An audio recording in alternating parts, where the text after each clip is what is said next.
ठीक है, आप लोग तैयार हो? कल हम कहाँ तक पढ़ लिए थे? एक्सीलरेशन तक पढ़े थे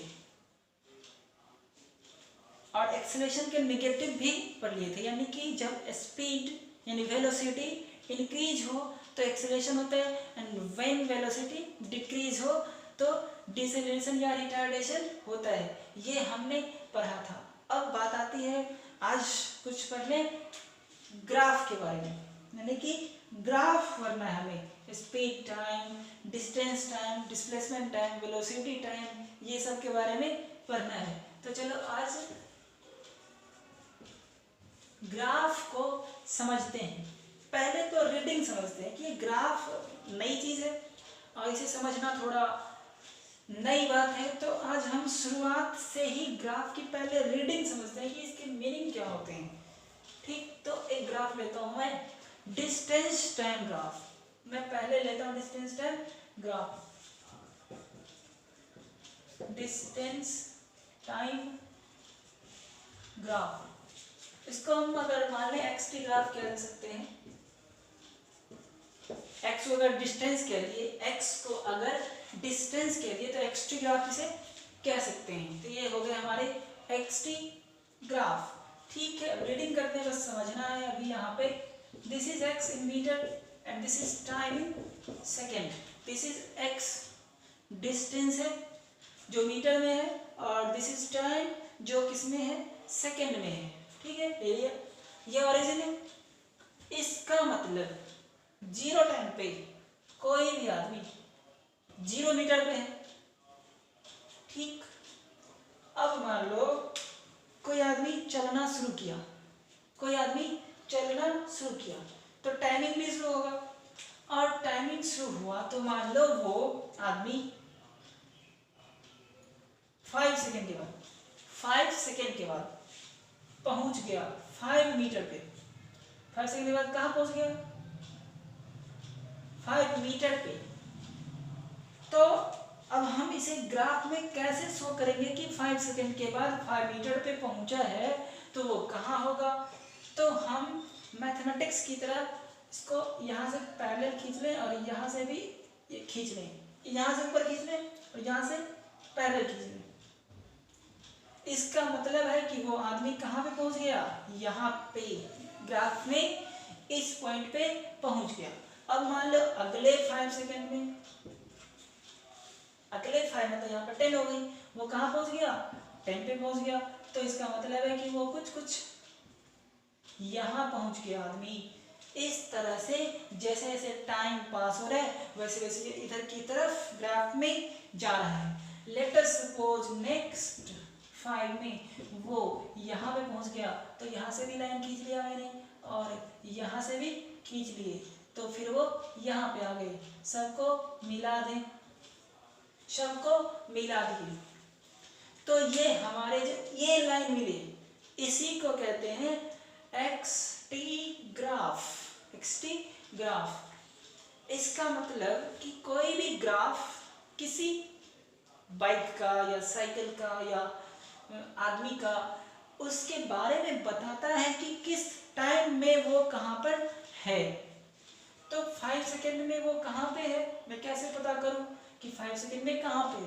तो 5 सेकेंड के पास से एक लाइन जाने दूंगा परपेंडिकुलर, जहां पर इस लाइन को कट कर देगा वहां से फिर इस पे परपेंडिकुलर खींचूंगा, और जहां से वो पास करेगा that is the position of that person in that particular time.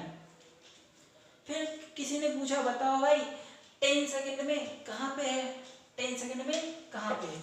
तो मैं 10 सेकेंड पे गया, 10 सेकेंड पे जाके परपेंडिकुलर खींच लिया। वो परपेंडिकुलर इस ग्राफ वाले लाइन को जहां पे कट किया, यानी यहाँ पे कट गया, वहां से x पे परपेंडिकुलर खींचूंगा, जहां से क्रॉस करेगा that is the position of that person in that time.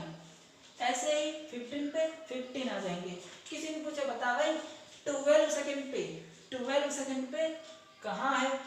तो ठीक है 12 कहीं यहाँ पे होगा, 12 कहीं इस बीच में होगा।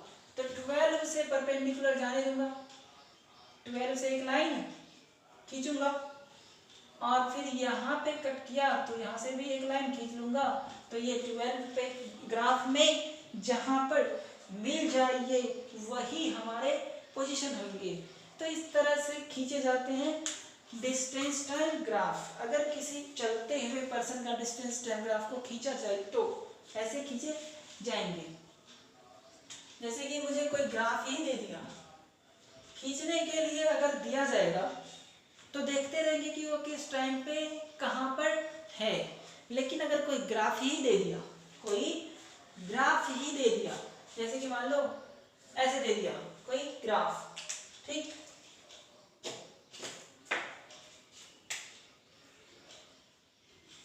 कोई ग्राफ ऐसे दे दिया और तब पूछा बता भाई किस टाइम में कहाँ पर है। मान लेता हूँ ये t है जो सेकंड में है और ये x है जो मीटर में है। तो ठीक है, ये भैया ग्राफ में सब कुछ नोट करके रख दिया। ये 1 सेकेंड, ये 2 सेकेंड, ये 3 सेकेंड, ये 4 सेकेंड, ये 5 सेकेंड ऐसे लिखा हुआ है। फिर यहाँ पे भी लिखा हुआ है 10, 20, 30, 40, 50 ऐसे इधर भी लिखा हुआ है। अब पूछ रहा है ग्राफ, लेकिन क्लियर होनी चाहिए सवाल में। तो पूछ रहा है बताओ 3 सेकेंड में इस ग्राफ की, यानी ये चलते हुए पर्सन की जो ग्राफ है उसकी पोजीशन कहाँ पे है, यानी उसकी डिस्टेंस क्या है।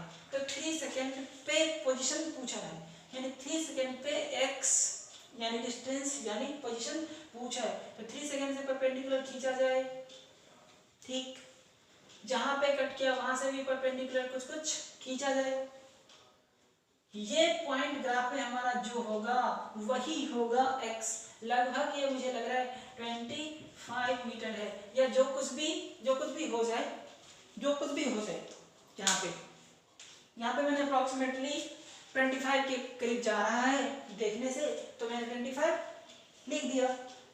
तो इस तरीके से मुझे पता चलेगा कि मतलब क्या होता है डिस्टेंस टाइम ग्राफ, कैसे खींचते हैं और जब दिया हुआ हो तो कैसे उसे पता करें कि किस टाइम पे कहाँ है। बस इसे तो समझना था, तो इसे नोट भी कर ले और आगे चलते हैं।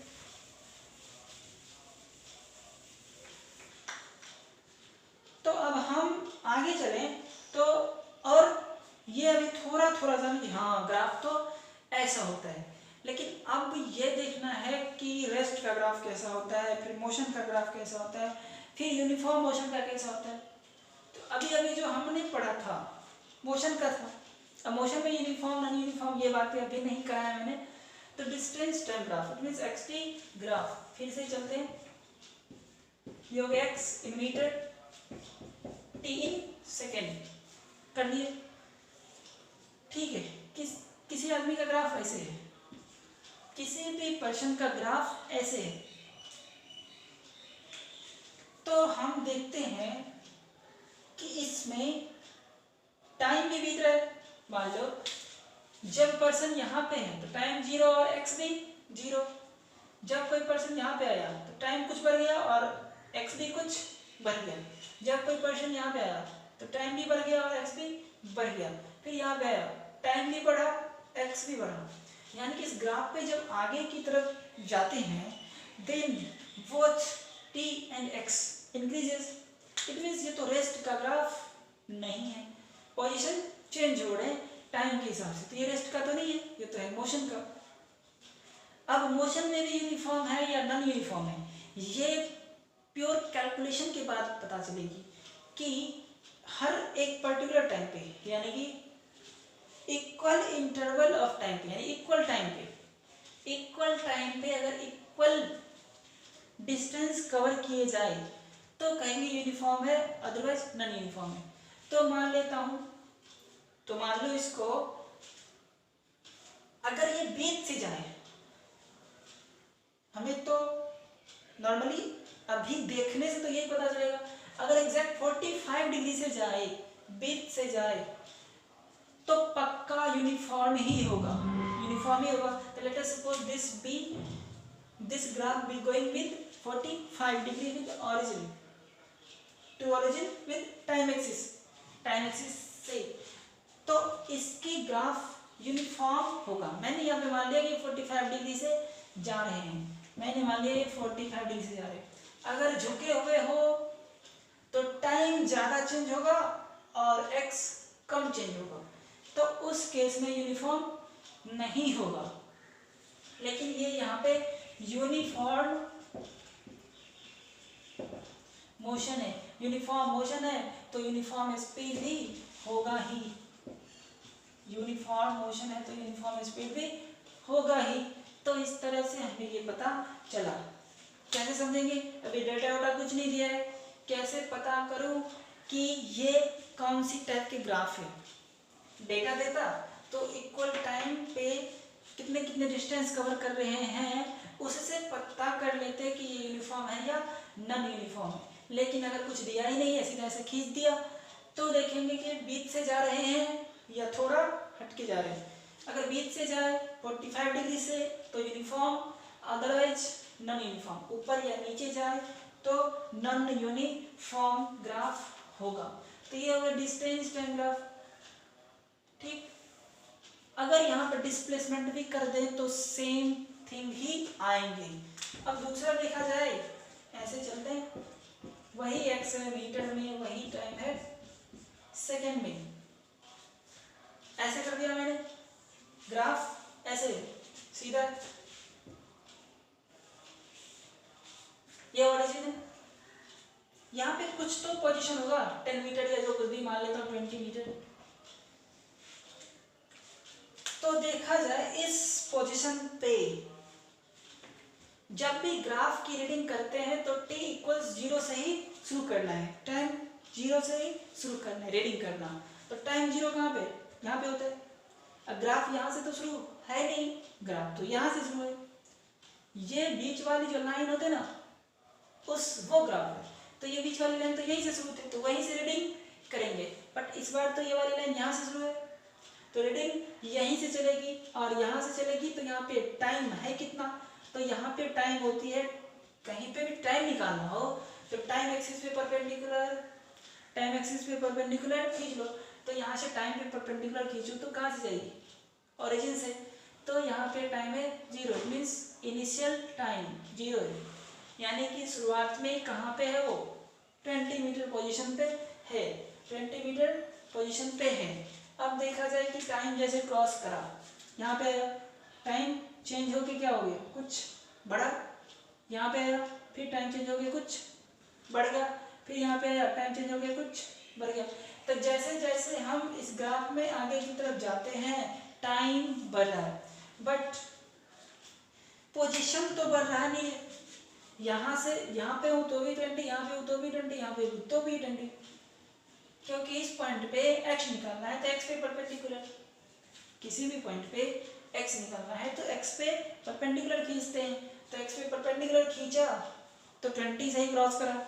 इट मीन्स ये ग्राफ में कभी भी पोजीशन चेंज हो नहीं रहा है। चेंज हो क्या रहा है? तो टाइम बढ़ रहे हैं बट पोजीशन बढ़ नहीं रहा है। टाइम बढ़ रहे हैं बट पोजीशन बढ़ नहीं रहा है। तो रेस्ट हुआ या मोशन हुआ? टाइम का बढ़ना, पोजीशन का नहीं बढ़ना, मतलब रेस्ट। ये ग्राफ किसके हो गए? रेस्ट का। तो हमें ये समझ में आ गया, अच्छा ये होती है मोशन के ग्राफ, ये होती है रेस्ट के ग्राफ। नोट कर लो, तो ये रेस्ट और मोशन पता चल गई। यूनिफॉर्म मोशन भी पता चलेगी। ऐसे ही डिस्प्लेसमेंट में भी चलेगी। डिस्प्लेसमेंट में कोई टेंशन नहीं है, सेम ही रीडिंग करना है, सेम। फिर थोड़ा स्पीड टाइम ग्राफ की रीडिंग करनी है। अभी सिर्फ रीडिंग पढ़ रहे हैं, रीडिंग से ज़्यादा कुछ नहीं अभी पढ़ रहे हैं। तो स्पीड टाइम ग्राफ की रीडिंग करते हैं। स्पीड टाइम ग्राफ, जिसको वीटी ग्राफ भी कहते हैं, स्पीड टाइम ग्राफ जिसको वीटी ग्राफ भी कहते हैं। ठीक है, स्पीड टाइम ग्राफ। तो देखा जाए ये रहा स्पीड, ये रहा टाइम। नीचे वाले में टाइम ही लेते हैं, ये हो गए ओरिजिन, ये हो गए स्पीड। भी जो मीटर पर सेकंड में होते हैं। इस वाले पे जो कुछ भी है, डिस्टेंस, डिस्प्लेसमेंट, स्पीड, वेलोसिटी, ये सब वाई वाले पे रहते हैं और एक्स वाले पे टाइम रहते हैं। ठीक है, ये ग्राफ। इस बार मुझे ज़्यादा देर नहीं लगना चाहिए समझने में, यानी कि हमें ज़्यादा देर नहीं लेना चाहिए। देखा जाए तो यहाँ पे भी वही बात हो रही है। टाइम जैसे इस पे चले तो इस पोजीशन पे टाइम कुछ है और स्पीड यहाँ पे जो कुछ भी होगी वो है। यहाँ चले तो टाइम बढ़ा और स्पीड भी बढ़ा, यहाँ पे चले टाइम बढ़ा स्पीड भी बढ़ा। यानी ये ग्राफ शो कर रही है कि टाइम के बढ़ने से स्पीड बढ़ रही है, यानी कि इंक्रीजिंग स्पीड का ये ग्राफ है। ये ग्राफ किसकी है? इंक्रीजिंग स्पीड का। Increasing speed. अगर एक ही डायरेक्शन में, अगर पर्टिकुलर डायरेक्शन में ये स्पीड इंक्रीज हो रही है तो कहेंगे कि हाँ एक्सीलरेटिंग ग्राफ है, क्योंकि स्पीड बढ़ रही है तो एक्सीलरेट कर रहे हैं। और अगर अलग अलग डायरेक्शन में है तब नहीं कह सकते कि ये एक्सीलरेटिंग है, क्योंकि एक्सीलरेशन के लिए तो पर्टिकुलर डायरेक्शन चाहिए, क्योंकि वो वेक्टर है। तो हाँ एक चीज क्लियर है कि यहाँ इंक्रीजिंग स्पीड है। अब चलें फिर से वही बात, ये भी है और ये टी है, यही स्पीड है सेम, ये टाइम है। हमने ग्राफ को ऐसे खींचा तो देखा जाए जैसे डिस्टेंस टाइम वाले में एक्स चेंज नहीं हो रहे थे पिछले वाले में, ऐसे यहाँ पे भी चेंज नहीं हो रहा है। जैसे आगे जाएंगे भी तो सेम रहेगा, बढ़ेगा नहीं, लेकिन टाइम बढ़ रहा है। यहाँ पे टाइम 0 है, यहाँ पे टाइम परपेंडिकुलर खींच लो, ये है, यहाँ पे टाइम ये है, यहाँ पे टाइम ये है, अलग अलग जैसे आगे जाते हैं टाइम तो बढ़ते गया, टाइम बढ़ा स्पीड वही रहा। स्पीड तो बढ़ा नहीं, इस लाइन पे तो स्पीड नहीं बढ़ते हैं, यानी मान लो यहाँ पे जो कुछ भी है वही रहेगा, 10 है तो 10, 20 है तो 20, जो कुछ भी है वही रहेगा। तो स्पीड का नहीं भरना मतलब नहीं इंक्रीज होना, it means uniform speed. Rest नहीं है, रेस्ट नहीं है, जो कुछ भी स्पीड है उसी से चल रहा है। जैसे कि मैं 10 मीटर पर सेकंड से चल रहा हूँ तो मैं हमेशा 10 मीटर पर सेकंड से ही चलते रहूँगा, ऐसे ग्राफ है ये। तो ये होगी यूनिफॉर्म स्पीड का, यूनिफॉर्म स्पीड या यूनिफॉर्म मोशन दोनों कह सकते हैं। तो ये यूनिफॉर्म स्पीड के ग्राफ हो गए।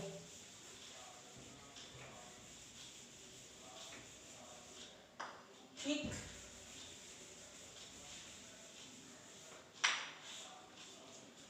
अब मान लो कभी कभी स्पीड डिक्रीज भी तो होता है ना, हम समझे थे कि स्पीड कभी कभी डिक्रीज भी होता है। तो मानता हूँ स्पीड डिक्रीज के ग्राफ कैसे होंगे, ये स्पीड है, ये टाइम है, ये रहा। तो इसमें कैसे समझो क्या हो रहा है। हमने पहले ही कहा था कि जब भी रीडिंग करना हो ग्राफ की तो शुरुआत करना है टाइम 0 से, और टाइम 0 इसी लाइन पे कहीं ना कहीं होता है, टाइम 0 इसी लाइन पे कहीं ना कहीं होता है।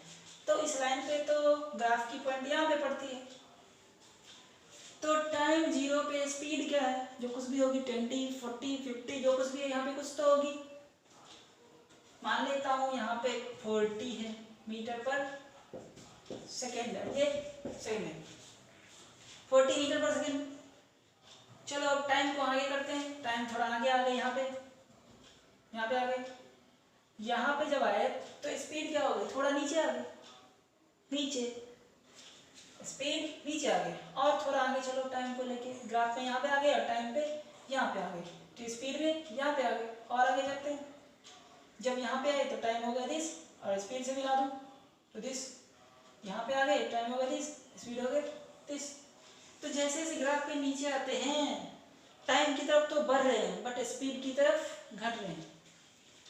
टाइम बढ़ना स्पीड घटना, टाइम बढ़ रहा है स्पीड घट रहा है।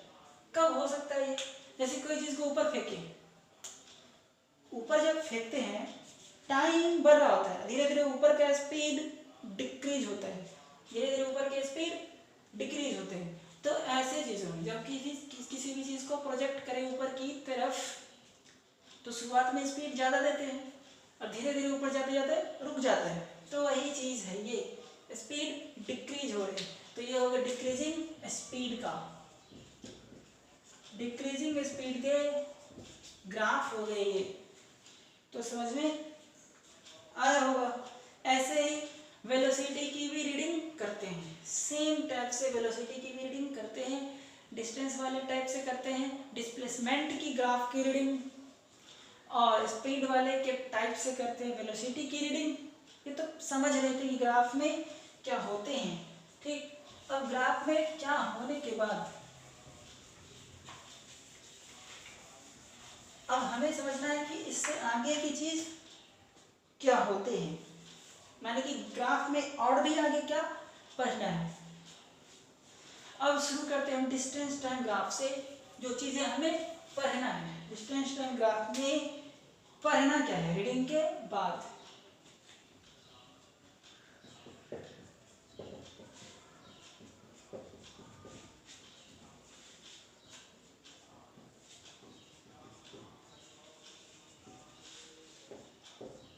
डिस्टेंस टाइम ग्राफ या एक्सटी ग्राफ, ये मीटर में होते हैं, ये सेकंड में होते हैं, कई बार लिख चुके हैं। डिस्टेंस टाइम ग्राफ, ठीक है, ऐसे खींच दिया मैंने, समझ गए होंगे कि ये क्या है। बीच से मैंने खींचा तो यूनिफॉर्म स्पीड है या यूनिफॉर्म मोशन है, यानी कि इक्वल टाइम पे इक्वल पोजीशन चेंज हो रहे, उसके ग्राफ है। अब इस ग्राफ में ऐसे दे दिया और पूछेगा आपको कि बताओ भाई कि कितना इसकी स्पीड है, इसके जो पार्टिकल जा रहे हैं उसकी स्पीड कितनी है, ये निकालना है। तो क्या करें, करना क्या चाहिए, यहां से मिला देता हूं O A B, कुछ भी होगा, ये तो टाइम होगा, जो कुछ भी टाइम हो, और इसको यहां से अगर मिला दूं तो ये क्या होगा, कुछ भी तो होगा, डिस्टेंस। तो मान लेता हूँ ये डिस्टेंस D है, क्योंकि ये भी D है, ये D है, तो ये जितना है उतना ही ये भी होगा, क्योंकि यहीं से तो परपेंडिकुलर खींचा है मैंने। अब चलो स्लोप निकालते हैं। ये जो लाइन है एक ढाल की तरह है ना, तो इसकी स्लोप निकालते हैं, स्लोप।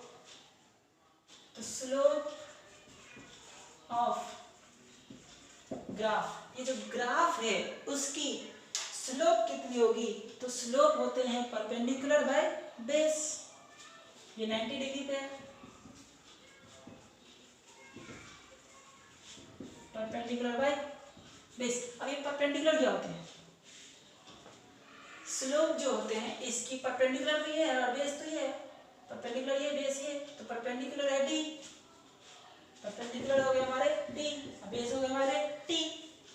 डी तो है डिस्टेंस, डी तो है इस वाले पे डिस्टेंस, और टी तो है टाइम, डिस्टेंस बाय टाइम, यानी कि ये है डिस्टेंस और ये है टाइम। तो इसका मतलब ये तो स्पीड होना चाहिए, यानी कि हम निकाल रहे थे स्लोप ग्राफ की और उससे निकल गया स्पीड। तो इससे क्या समझ में आया, इसका मतलब ये हुआ कि जब भी डिस्टेंस टाइम ग्राफ की स्लोप निकाल के रख दे तो क्या देगा वो, speed. So slope of distance time graph gives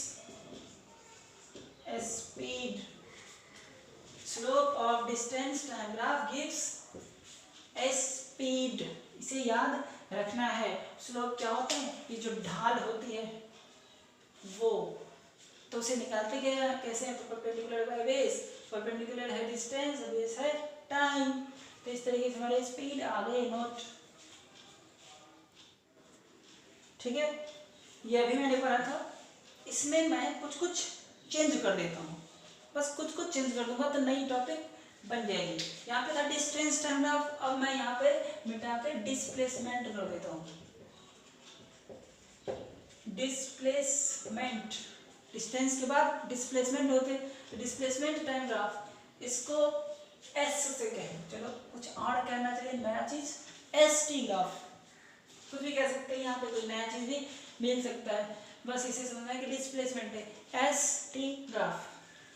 तो ठीक है, चलो डिस्प्लेसमेंट के लिए मैं यहाँ पे एस यूज कर लेता हूँ, होता तो मीटर में ही है, टाइम तो सेकंड में ही होता है, ठीक।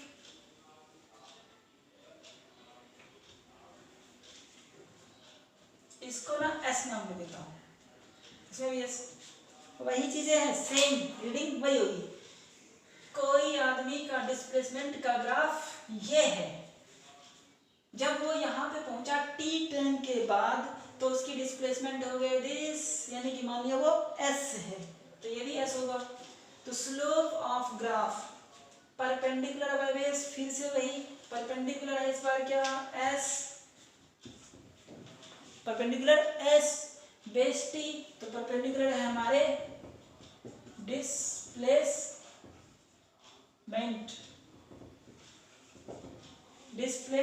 है, वो डिस्प्लेसमेंट लिखा हुआ है, एस बाई टी मतलब डिस्प्लेसमेंट बाय टाइम, तो डिस्प्लेसमेंट बाय टाइम क्या होते हैं, वेलोसिटी, डिस्प्लेसमेंट बाय टाइम क्या होते हैं, वेलोसिटी। इसका मतलब है कि हम निकाल रहे थे क्या, स्लोप, और निकल गया वेलोसिटी, तो सो स्लोप ऑफ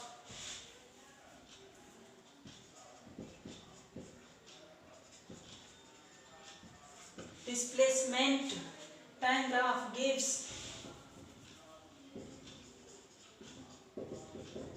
velocity।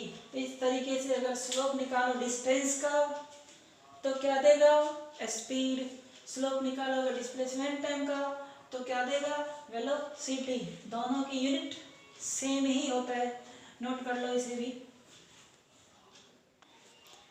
ठीक है, तो नोट हो गया। अब है हमारे पास डिस्टेंस टाइम ग्राफ हो गया, डिस्प्लेसमेंट टाइम ग्राफ हो गया, अब हो गया वीटी ग्राफ, यानी कि speed time graph, speed time graph, और उसके बाद फिर वेलोसिटी टाइम ग्राफ, जो हमारे 9th क्लास में दोनों को मर्ज कर दिए गए हैं, यानी दोनों ही सेम मान लिए गए हैं, क्योंकि स्पीड और वेलोसिटी क्लास 9th में सेम मान लेते हैं, क्योंकि हम 9th में सिर्फ स्ट्रेट लाइन पढ़ते हैं, और स्ट्रेट लाइन के टाइम में डिस्टेंस और डिस्प्लेसमेंट दोनों इक्वल होते हैं। लिख लो कहीं, for straight line distance and displacement equal होते हैं, for straight line motion distance बराबर डिस्प्लेसमेंट, स्ट्रेट लाइन मोशन के लिए दोनों बराबर होते हैं, और दोनों में अगर टाइम से डिवाइड भी कर दें तो स्पीड एंड वेलोसिटी भी बराबर ही होते हैं, डिस्टेंस बराबर डिस्प्लेसमेंट तो स्पीड बराबर वेलोसिटी। तो वो दोनों नेक्स्ट क्लास में, नेक्स्ट वीडियो में देखेंगे।